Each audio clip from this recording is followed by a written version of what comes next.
MBN 종합뉴스 오늘 주요 뉴스입니다. 잠시 뒤인 밤 9시부터 베이징 동계올림픽이 17일간의 여정을 뒤로한 채 막을 내립니다. 판정 시비와 도핑 파문을 비롯한 많은 논란 속에서도 우리 대표팀은 금메달 2개, 종합순위 14위를 기록했습니다. 안철수 국민의당 대선 후보가 긴급 기자회견을 열고 윤석열 국민의힘 후보에게 제안했던 단일화가 결렬됐음을 공식 선언했습니다. 안 후보는 제 갈 길을 굳건히 가겠다며 완주 의지를 재차 표명하는 한편 결렬의 책임이 국민의힘에 있다고 목소리를 높였습니다. 이재명 더불어민주당 대선 후보가 정치 본거지인 경기도 유세 현장에서 대통령 당선 즉시 과잉 방역을 중단하고 밤 12시까지 영업을 허용하겠다고 밝혔습니다. 윤석열 국민의힘 대선 후보는 TV 토론을 하루 앞두고 공식 일정을 비워둔 채 토론 준비에 열중했습니다.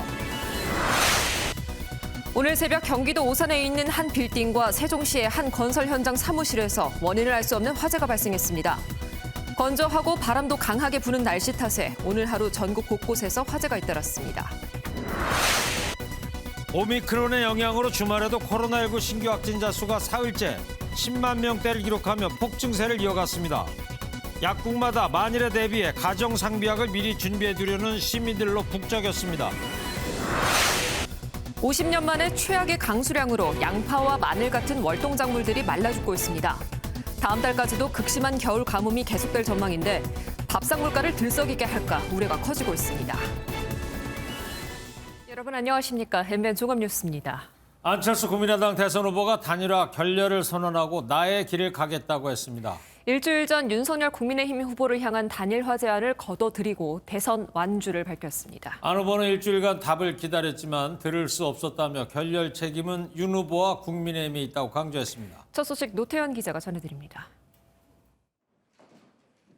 안철수 국민의당 대선 후보가 예정에 없던 긴급 기자회견을 열어 단일화 결렬을 선언했습니다. 지난 13일 윤석열 국민의힘 후보에게 100% 국민 여론조사 방식의 단일화를 제안한 지 딱 일주일 만입니다. 비록 험하고 어렵더라도 저는 제 길을 굳건하게 가겠습니다. 아무리 큰 실리가 보장되고 따뜻한 길일지라도 옳지 않으면 가지 않겠습니다. 안 후보는 윤 후보가 아무런 답이 없었고 일부 인사들은 오히려 자신의 진정성을 폄하하고 왜곡했다며 국민의힘에 화살을 돌렸습니다. 앞으로 윤 후보가 새로운 제안을 해도 응할 생각이 없다고 강조했습니다. 처음부터 새롭게 실무자 간 협상을 해서 큰 그림을 정하고 그다음 또 후보가 만나고 그게 물리적으로 충분한 시간이 보장되지 않습니다. 국민의힘은 정권 교체를 위해 앞으로도 계속 함께 노력하기를 바란다며 안 후보를 자극하지 않으려 애썼습니다. 다만 국민의힘 일각에서는 물밑 소통 중이었고 안 후보 캠프가 상중이라 말을 아꼈던 건데 일방적으로 결렬을 선언해 당혹스럽다는 반응도 나왔습니다. MBN 뉴스 노태현입니다. 중앙선거관리위원회가 주관하는 법정 토론이 내일부터 시작됩니다. 이재명, 윤석열, 심상정, 안철수 대선 후보 4명이 맞붙는 세 번째 TV 토론이자 공식 선거 운동 기간 열리는 첫 토론회입니다. 내일은 경제 분야를 시작으로 해서요. 25일 날은 정치, 다음 달 2일 날은 사회 분야 등 총 3차례의 법정 토론이 열릴 예정인데요. 이재명 더불어민주당 대선 후보는 오늘 정치 본거지인 경기도를 찾아서 과잉 방역 중단을 약속하며 유세를 마친 뒤 TV 토론 준비에 들어갔습니다. 김지영 기자입니다. 공약 9단이 쓰인 태권도복을 입은 이재명 더불어민주당 대선 후보가 코로나 위기, 자영업자 고통이라고 적힌 송판을 격파합니다. 코로나19에 지친 국민을 의식한 듯 당선 즉시 과잉 방역을 중단하겠다고 밝혔습니다. 유럽 마스크 다 벗었잖아요. 방역도 유연하게 스마트하게 바뀌어야 된다고 생각하는데 어떻습니까 여러분?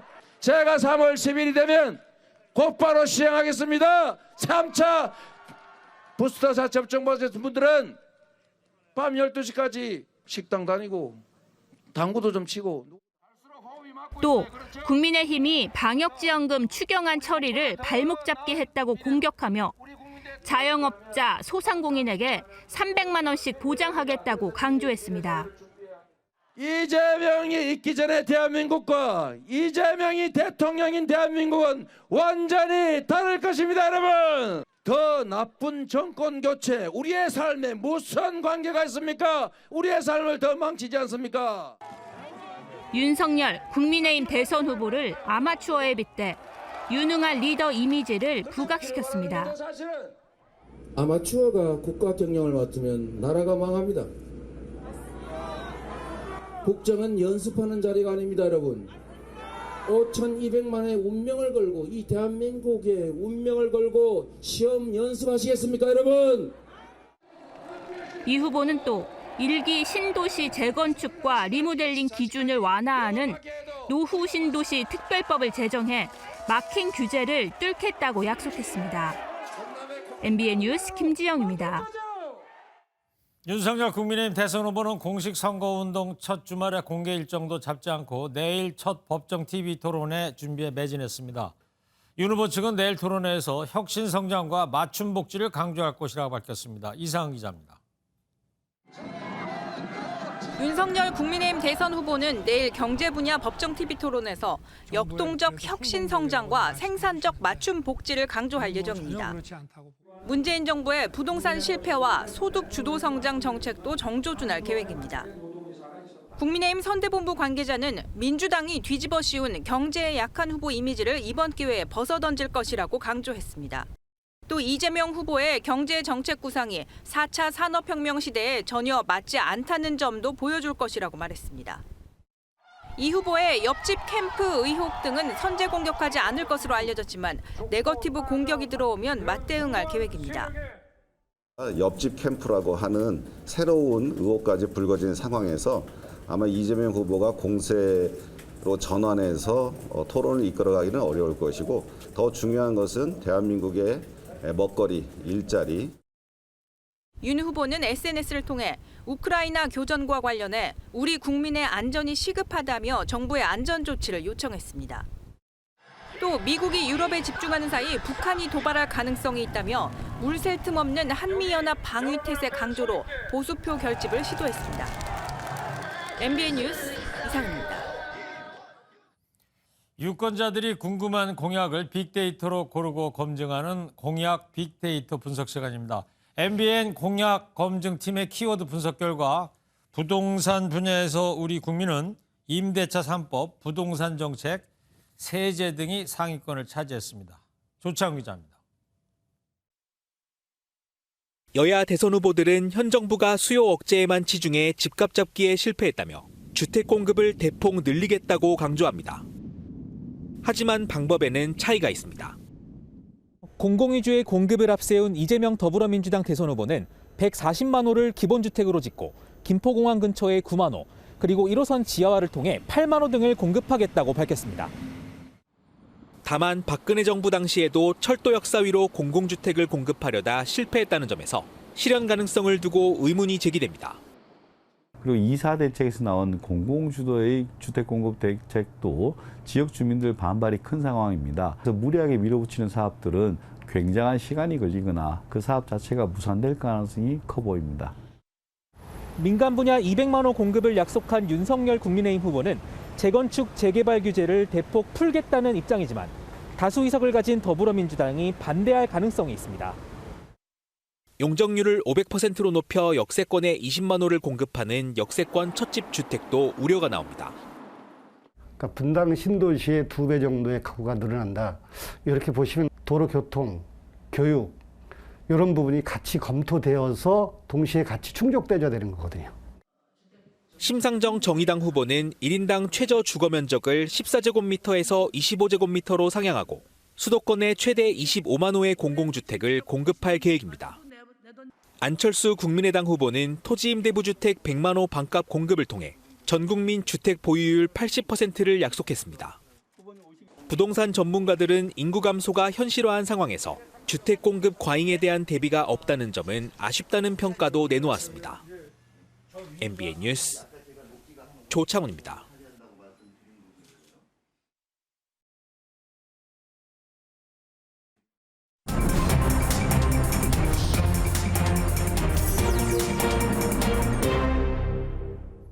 3월 9일 대선 이제 17일 앞으로 다가왔습니다. 대선 전국 정치톡톡으로 지금 더 알아보도록 하겠습니다. 정치부 주진 기자입니다. 꼭 일주일 전에 안철수 후보가 단일화 제안을 전격적으로 제안했는데 일주일 만에 오늘 그 단일화 제안을 철회를 하게 됐습니다. 이번에는 끝까지 완주하는 걸로 이제 정리가 된 것 같은데 오늘 기자회견으로 보면 여의도의 예상하고는 좀 결이 다른 내용인 거죠, 지금? 네, 그렇습니다. 아무래도 예상과는 다른 결과가 나왔는데요. 2011년 서울시장 보궐선거에서 무명이었던 박원순 후보에게 후보직을 양보해서 신드롬을 일으켰고 2012년 대선에서는 문재인 당시 후보와 단일화하며 정치권에 발을 내딛었던 역사가 있기 때문입니다. 예. 저는 박 변호사님이 서울시장직을 누구보다 더 잘 수행할 수 있는 아름답고 훌륭한 분이라고 생각합니다. 물론 완주한 경우도 있었는데요. 지난 2017년 19대 대선 때는 완주를 했습니다. 예. 안철수의 시간이 오니 문재인의 시간이 가고 있습니다. 문재인 후보하고 양강 후보도 이제 구축을 했지만 결국 홍준표 후보한테 뒤져서 그때 3위를 차지하지 않았어요? 네, 그렇습니다. 말씀대로 지난 대선을 잘 떠올려 보시면요. 안철수 후보는 문재인 당시 후보와 양강 구도까지 구축을 했었습니다. 그러다 결국 홍준표 후보와 2.62%포인트 근소한 차이로 21.41% 득표에서 3위에 머물렀었습니다. 네. 지금은 양상이 조금 다른데 당장 오늘 발표된 여론조사를 한번 보시겠습니다. 리얼미터 여론조사를 보면 이재명 후보는 38.7%, 윤석열 후보 42.9%, 안철수 후보 8.3%, 심상정 후보 3.2%입니다. 다른 여론조사인 서던포스트 여론조사도 비슷한데요. 윤석열 40.2%, 이재명 31.4%, 안철수 8.2%, 심상정 4.4%로 나왔고 추세도 매우 비슷합니다. 두 조사 모두 보면은 안철수 후보의 지속적인 하락세와 윤석열 후보의 지속적인 상승세가 눈에 띕니다. 그렇군요. 지난번 대선과는 뭐 양상이 확실히 다른데 자, 다른 정당들 계산도 지금 앞으로 또 바빠질 것 같아요. 네, 맞습니다. 먼저 그 국민의당 입장 먼저 한번 보실까요? 네. 윤석열 후보가 그 제시된 기한까지 입장을 내지 않고 무반응을 보이는 등 이런 부분이 고민이었는데요. 특히 이준석 대표의 언급이 결정타였다는 분석이 나옵니다. 안철수 후보가 선거운동원의 유지를 들어서 완주 의지를 내비쳤었는데 이에 대해서 말이 안 된다며 불시에 돌아가셨는데 유지를 어디서 확인하냐. 유세차 운전하시는 분들은 유서를 써놓고 가시냐고 언급한 것이 이제 화가 됐습니다. 저 인터뷰가 이제 오늘 아침에 나왔던 인터뷰 내용 아니겠어요? 네, 맞습니다. 이후에 안 캠프 분위기는 매우 싸늘해졌고요. 이런 네. 결정이 나왔다고 합니다. 그렇군요. 항상 왜 맨날 선거 때마다 철수하냐? 선거 때마다 단일화하냐? 말씀하시는데요. 처음에 2012년 선거 양보 잘못했던 그 하나 빼놓고는 그 이후에 모든 선거 도중에 그만둔 적 없습니다. 좋습니다. 국민의 입장이 오늘 브리핑으로 입장도 나왔는데 먼저 한번 입장을 들어보시겠습니다. 네. 사실 오늘의 안철수 후보의 기자회견은 저희로서는 상당히 의외였다라고 말씀드릴 수 있을 것 같습니다. 뭐 모든 가능성은 열어두고 있습니다만 모든 것이 상식선에 근거해서 판단이 이루어져야 된다고 생각합니다. 사실 오전까지 양 후보 간의 통화까지 했는데 좀 갑작스럽다는 그 당혹스러운 분위기가 읽히죠. 국민의당이 제안했던 단일화 방안은 수용하지 않겠지만 언제든 가능성은 열어두겠다는 입장도 좀 읽힙니다. 네. 왜냐하면 안철수 후보 지지율이 15% 이상 상승세를 타던 때와 달리 지금은 10% 아래인 만큼 단일화에는 끌려다니지 않겠다는 자세가 보입니다. 네, 국민의힘은 그렇고 이제 민주당 입장은 지금 어떻게 나오고 있어요? 네, 말씀하신 대로 오늘 민주당에서도 약간 언급이 나왔는데 먼저 한번 보시겠습니다. 네. 이번 선거 공학적인 단일화 여부를 넘어서 저희가 집권하더라도 이재명 후보가 말씀한 대로 통합 정부를 구성하겠다. 이런 자세를 가지고 항상 열려 있다 이런 말씀을 드립니다. 네, 보시면 아무래도 러브콜을 보내고 있는 건데요. 윤석열 후보와 지지자가 겹치는 안철수 후보가 완주만 해주어도 민주당 입장에서는 좋다는 판단이 아닐까 합니다. 때문에 양 정당 사이에서 선거구제 제도 개편이나 과학부총리 등 구상이 오가고 있는 게 아니냐는 말도 있습니다. 네, 그렇군요. 지금까지 정치부 주진희 기자였습니다. 주말 동안 전국 곳곳에서 화재 소식이 잇따랐습니다. 오늘 새벽엔 경기도 오산의 한 빌딩에서 원인을 알 수 없는 불이나 대응 1단계가 발령되고 1시간 50분 만에 잡혔습니다. 윤규란 기자입니다. 건물 6층 난간이 온통 검게 그을렸습니다. 유리창은 모두 깨져 있고 안에는 뼈대만 남은 구조물이 보입니다. 오늘 새벽 6시쯤 경기도 오산의 7층짜리 빌딩에서 불이 났습니다. 소방당국은 관할 소방서 인력 전체가 출동하는 대응 1단계를 발령하고 1시간 50분여 만에 불을 모두 잡았습니다. 건물엔 관리인 등 2명이 있었지만 스스로 대피하면서 다행히 인명피해는 없었습니다. 경찰 도실 때 감지를 하신 거지. 연기가 나니까. 계단 내려오지 바로 119 부르고. 경찰과 소방당국은 건물 6층에서 불이 시작됐다는 목격자 진술 등을 토대로 화재 원인을 조사하고 있습니다. 길게 뻗은 건물에서 시뻘건 불길이 솟아오릅니다. 오늘 새벽 6시 25분쯤 세종시 전동면의 한 건설 현장 임시 건축물에서 원인 모를 화재가 발생했습니다. 40여 분 만에 진화됐지만 집기류가 모두 타면서 2억 원의 재산 피해를 냈습니다. 어제 오후 6시 20분쯤 서울 서소문동에 있는 7층짜리 상가 건물 옥상에서도 원인을 알 수 없는 불이 났습니다. 20여 분 만에 불은 모두 잡혔지만 창고에 있던 물건이 타버려 800만 원의 재산 피해가 났습니다. MBN 뉴스 윤기란입니다. 어린이날 강원도 춘천에 문을 여는 국내 첫 글로벌 테마파크 레고랜드입니다. 추진된 지 10여 년 만인데 교통대란 문제는 개장 직전까지도 논란이 일고 있습니다. 하루 수만 대가 방문할 텐데요. 진입차로는 편도 2차선인 춘천대교가 유일하고요. 주차장 역시 부족하다고 합니다. 어린이들이 놀이천국에 가기 위해서는 교통지옥부터 거쳐야 한다는 우려가 나오고 있습니다. 장진철 기자입니다. 세계에서 유일하게 섬에 들어서는 레고랜드. 하루에 많게는 2만 대가 넘는 차량이 방문할 것으로 예측됐습니다. 하지만 밀려드는 차를 받아들일 준비는 턱없이 부족합니다. 진출입로는 외통수로 놓여진 4차선 다리가 유일합니다. 주차장 규모는 최대 4천여 대에 불과합니다. 고속도로 IC부터 레고랜드 입구까지 8km의 도심 구간뿐 아니라 춘천행 고속도로 전 구간에 교통 체증이 예상됩니다. 춘천시는 극약 처방으로 다리 진입 좌회전 대기 차선을 2개로 늘리고 길이도 60m에서 300m로 대폭 연장하기로 했습니다. 좌회전으로 5대밖에 못 들어가니까 60대 정도 쭉 쓸 수 있게끔. 서면대교가 낮으면은 뭐 그쪽에서도 들어오고 나가고 하니까. 또 외부 주차장 확보와 선박 운항까지 검토에 들어갔지만 비용 부담 등을 놓고 레고랜드와 합의점을 찾지 못하고 있습니다. 교통 문제가 해결되지 않자 춘천시는 5월 5일 레고랜드 그랜드 오픈에 제동을 걸었습니다. 단계적인 개장을 해법으로 제시했는데 이게 어려우면 4월 임시 개장을 불허하는 행정권 발동을 예고했습니다. 레고랜드 교통 대책은 10년 전부터 거론됐지만 개장 직전까지도 해결하지 못한 겁니다.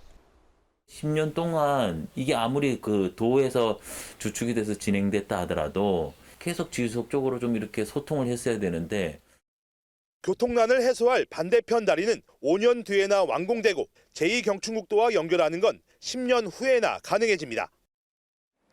레고랜드를 통해 어린이 천국을 만들겠다는 강원도와 춘천시의 야심찬 계획이 교통지옥이라는 오명을 남길 위기에 놓였습니다. MBN 뉴스 장진철입니다.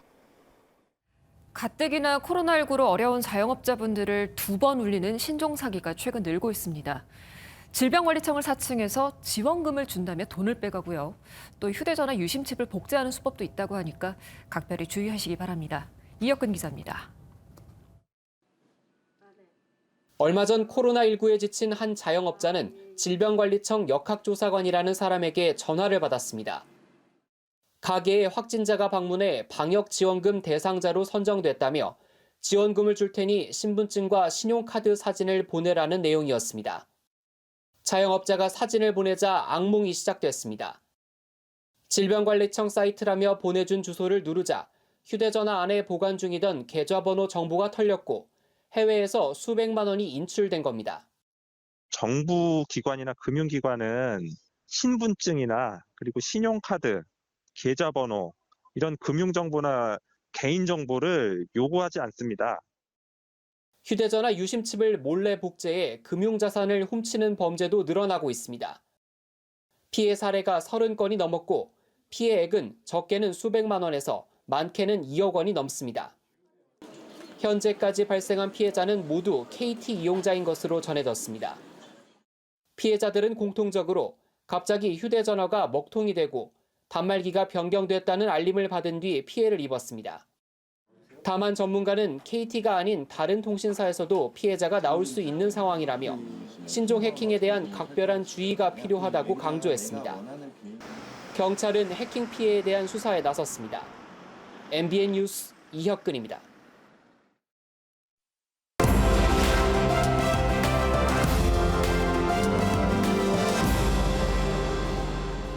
나라 안팎의 화제 뉴스 골라서 들어보는 픽뉴스 하겠습니다. 김태린 기자 나왔습니다.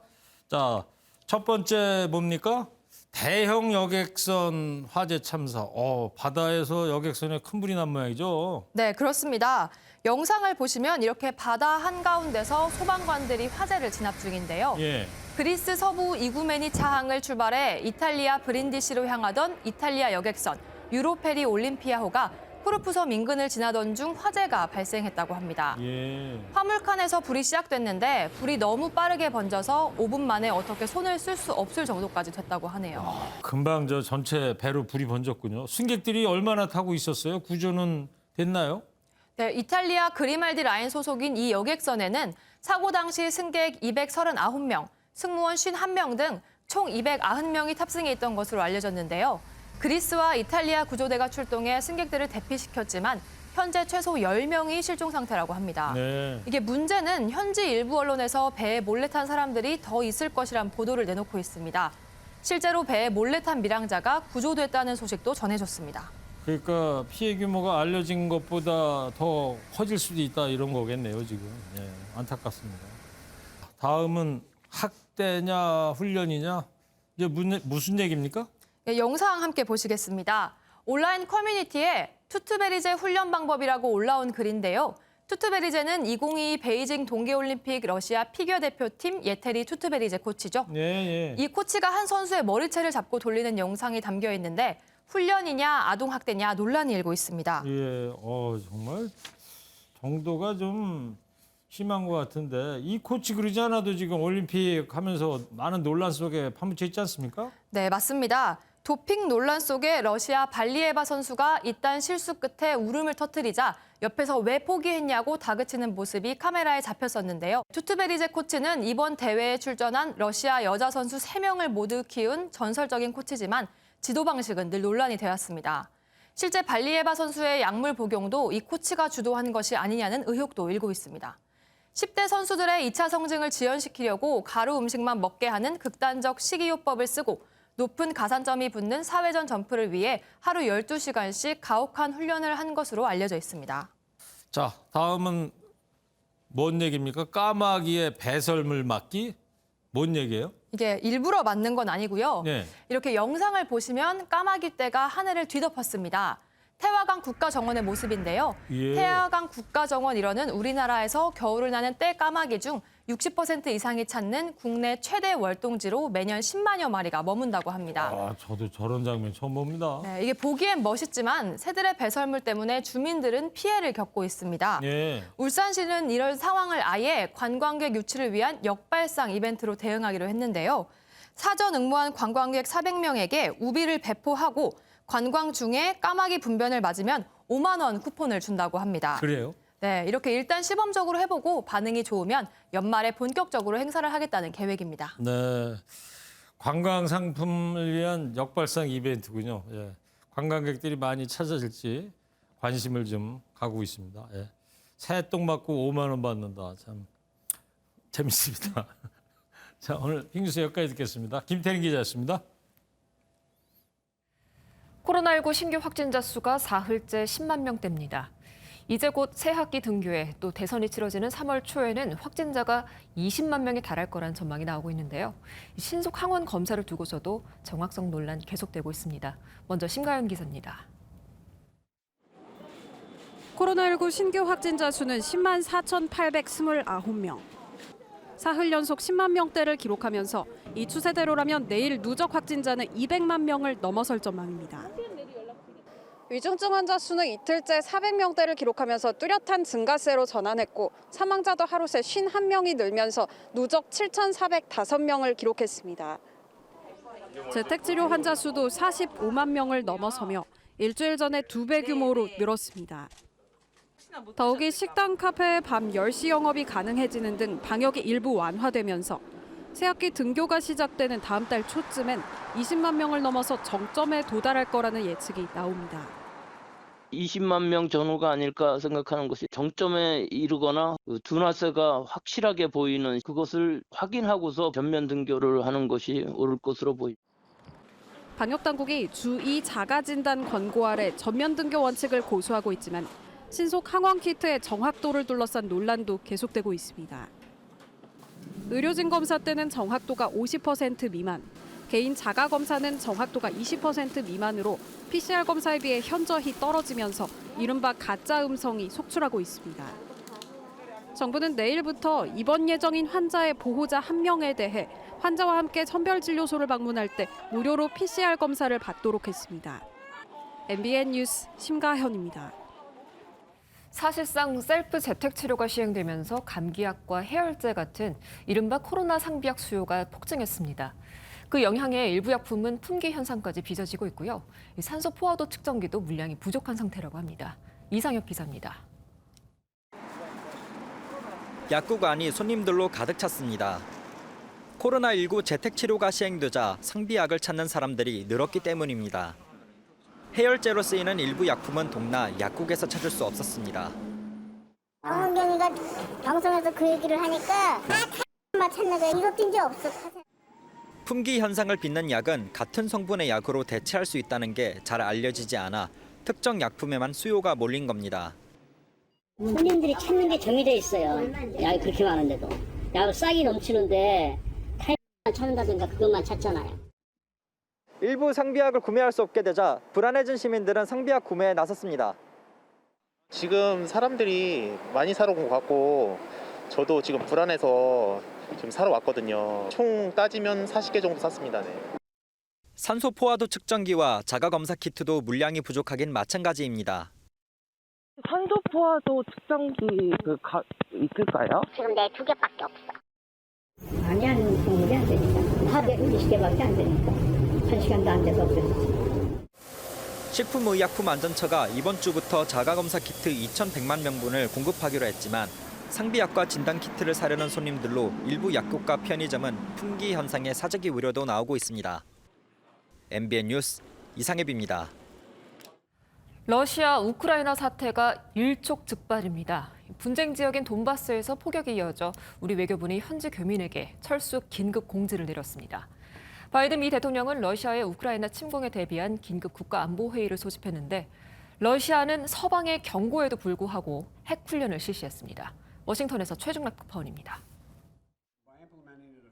바이든 미국 대통령이 현지 시각으로 20일 일요일에도 국가안보회의 NSC를 소집했습니다. 백악관은 바이든 대통령이 언제든 러시아가 우크라이나를 공격할 수 있다는 보고를 받고 이 문제를 논의한다고 밝혔습니다. 앞서 오스틴 국방장관은 러시아가 우크라이나를 공격할 준비를 마친 것으로 파악했습니다. For months now, Russia has been building up its military forces in and around Ukraine, including in Belarus. They are uncoiling and are now poised to strike. 독일 미넨 안보회의에 참석한 해리스 부통령은 서방 국가들과 함께 막대한 제재를 강조하며 러시아에 대한 전방위적 경고에 나섰습니다. If Russia further invades Ukraine, the United States, together with our allies and partners, will impose significant and unprecedented economic cost. 푸틴 러시아 대통령은 아랑곳하지 않고 크렘린궁 상황실에서 핵훈련을 직접 참관했습니다. 벨라루스 대통령과 함께 핵을 탑재할 수 있는 극초음속 탄도미사일과 순항미사일 발사훈련을 지켜보며 미국을 자극했습니다. 동부 돈바스 지역에서 교전이 사흘째 이어지는 가운데 젤렌스키 우크라이나 대통령은 푸틴 대통령에게 회동을 제안했지만 성사 여부는 미지수입니다. 러시아는 우크라이나가 먼저 공격했다고 주장하자 미국은 침공 명분을 위한 위장 전술이라고 반박했습니다. 전쟁을 사이에 두고 위험한 진실 게임이 계속되는 양상입니다. 워싱턴에서 MBN 뉴스 최중락입니다. 겨울 가뭄에 산불 소식이 늘고 있지만 농작물들도 말라 죽고 있습니다. 종류만 봐도 겨울 배추, 무, 또 양파, 마늘 같은 밥상 필수인 월동작물입니다. 50년 만에 찾아온 역대급 겨울 가뭄이 가뜩이나 오른 밥상 물가를 더 끌어올리진 않을지 걱정입니다. 장명훈 기자입니다. 동네 전체가 양파 재배를 하는 경북 김천시의 한 마을. 수천 평이 넘는 밭에 석 달 전 심은 양파가 빼곡하지만 상태가 좋지 않습니다. 겨우내 비가 거의 오지 않아 줄기가 누렇게 변했거나 뿌리가 말라 크지 못한 양파들이 대부분입니다. 한 5cm 이상 7cm 정도 덜 컸고 강소량 봐서는 작년에 10%도 안 돼. 한 2-3%. 답답하지. 우리 동네 사람들 요가이 먹고 살거든. 경북 양파 생산 지역의 올겨울 평균 강수량은 0.05mm입니다. 평년에 비하면 약 400분의 1 수준입니다. 스프링클러를 이용해 물을 주는 것도 방법이지만 한파로 여의치 않습니다. 건조한 상태에서는 한파가 와서 물을 주게 되면 얼게 됩니다, 작물이. 물을 따뜻한 날 주는 것이 굉장히 중요하고 한 10일 간격으로. 전국적인 가뭄과 한파에 경북 주요 재배지에서 양파가 많게는 10%까지 말라 죽었고 전남 신안군의 시금치 생산량은 20%나 줄었습니다. 겨울 배추와 무도 제대로 자라지 않는 등 피해가 커지고 있고 다음 달까지도 극심한 겨울 가뭄이 계속될 전망이어서 밥상 물가를 또 끌어올릴 것으로 보입니다. MBN 뉴스 장명훈입니다. 막바지 강추위가 겨울 끝자락까지 힘을 쓰고 있습니다. 다시 한파특보가 발효됐는데요. 파란색으로 보이는 이들 지역은 내일 아침 영하 10도 이하를 보이겠습니다. 한파 경보가 발효 중인 양구는 내일 아침 영하 14도, 체감온도는 영하 18도까지 뚝 떨어지겠습니다. 이 추위는 다음 주에도 계속되겠습니다. 내일 서울의 아침 기온 영하 6도, 낮에도 4도에 그치겠고요. 수요일에는 영하 10도까지 뚝 떨어질 테니까요. 당분간은 따뜻한 한겨울 옷차림 해주시기 바랍니다. 내일 출근길은 추위 속에 눈까지 날리겠습니다. 수도권과 강원 내륙에는 1cm 안팎, 충청 북부와 전남 서해안에는 눈이 날리는데 그치겠고요. 이 눈은 내일 낮이면 대부분 그치겠습니다. 한파특보가 발효 중인 춘천은 내일 아침 영하 12도로 출발하겠습니다. 남부지방 낮에는 오늘보다 4에서 5도가량 높겠습니다. 동쪽 지역으로는 계속해서 날이 건조한 데다 바람까지 강하게 불고 있습니다. 계속해서 불씨 관리에 힘써주시기 바랍니다. 목요일 오후부터는 기온이 오름세를 보이겠습니다. 날씨였습니다.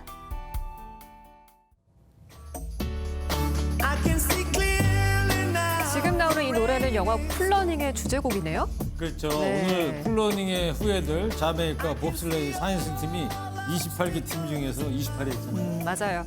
비록 꼴찌를 했지만 선수들이 활짝 웃는 모습 참 보기 좋더라고요. 네. 이제 베이징 동계올림픽 잠시 후 폐막식 갑니다. 2주일 동안 참 울고 웃었는데 우리 선수들에게 박수를 보내겠습니다. 당초 목표만큼의 성적은 거뒀습니다. 네. 4년 뒤 이태리 올림픽 기약하면서 우리 모든 선수들 활짝 웃기 바랍니다. 우리 시청자 여러분들께서도요. 활짝 웃으면서 활기찬 한 주 맞이하시기 바랍니다. MBN 종합뉴스 모두 마치겠습니다. 함께해 주신 여러분 고맙습니다.